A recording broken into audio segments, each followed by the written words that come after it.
Pressure تھا کہ میں نے آج صبح کی نماز کے بعد ایک دفعہ میں نے خودکشی کرنے کی کوشش کی ہے، لیکن پھر میں نے سوچا کہ میں نے کیوں نہ یہ ساری چیزیں عوام کے پاس رکھوں، میں خود کیوں حرام کی موت مروں اور میں یہ ساری چیزیں عوام کے سامنے کیوں نہ رکھوں۔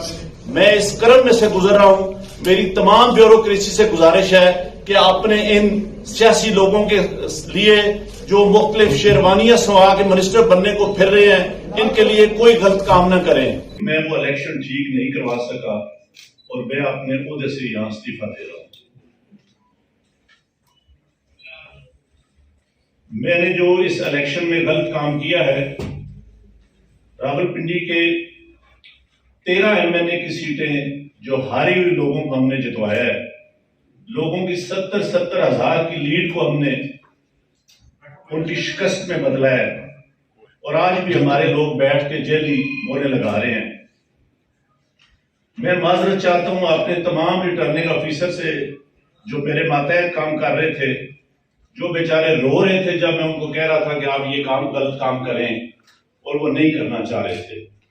دیکھیں، فوج نے الیکشن بالکل ٹھیک کروائے ہیں۔ جو فارم 45 ہے وہ آج بھی پورا ہے، دوبارہ الیکشن کرانے کی بھی ضرورت نہیں، صرف فارم 45 اکٹھے کر لیں، اس کے اوپر سارے رزلٹ کلیئر ہو جائیں گے۔ آپ کو کیا لگتا ہے کس پارٹی کے لوگوں نے یہ جیتا ہے؟ پھر کمشنر صاحب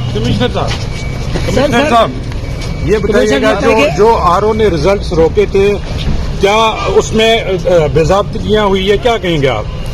بالکل باضابطگیاں تو چھوٹا لفظ ہے۔ جو یہاں پہ ہوا ہے کہ جو لوگ آزاد امیدوار 70 80 ہزار کی لیڈ سے جیت رہے تھے، ہم نے ان کو ہروایا ہے اور ان کے اوپر جعلی مورے لگا کے سب کو ہروایا۔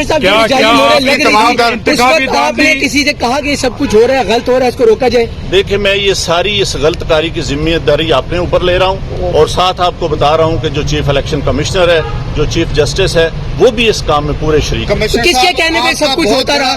یہ اتنا سب کچھ ہوا، آخر کس کے کہنے پہ آپ کے اوپر کوئی دباؤ تھا؟ کس نے ایسا کیا؟ میرے اوپر کوئی دباؤ نہیں ہے۔ میرے باپ دادا بھی انگریزوں کے خلاف اور سکھوں کے خلاف جنگیں کرتے رہے ہیں، لڑتے رہے ہیں یہ ملک بنانے کے لیے۔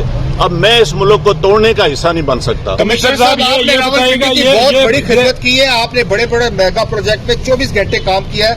یہ بتائیے گا کہ آپ کو کمشنر چیف الیکشن کمیشن دباؤ میں لا رہا تھا کہ یہ کریں سارے کام، لوگ جیتوں کو آپ نے ہرایا، آپ کو نیند کیسے آتی رہی؟ کس طرح آپ کا ضمیر جاگ گیا؟ دیکھیں، میں نے راولپنڈی کے لیے 16 گھنٹے کام کیا ہے۔ میں نے یہاں رنگ روڈ بنایا ہے، دوچا ڈیم بنایا ہے، ہولی فیملی ہاسپٹل بنایا ہے، جم خانہ بنایا ہے، میں نے لاری اڈے بنائے ہیں، مزدوروں کے لیے سینٹر بنائے ہیں، منشیات کے اڈے سینٹر بنائے ہیں۔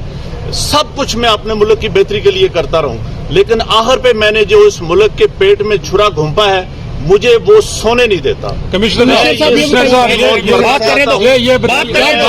جو میں نے ظلم کیا ہے، مجھے اس کی سزا ملنی چاہیے، اور باقی بھی اس ظلم میں جو لوگ شامل ہیں ان کو بھی سزا۔ ان کے نام بتائیں گے جو لوگ آپ کے ساتھ، پولیس بھی شامل ہے، سینئر افسران جو بھی تھے؟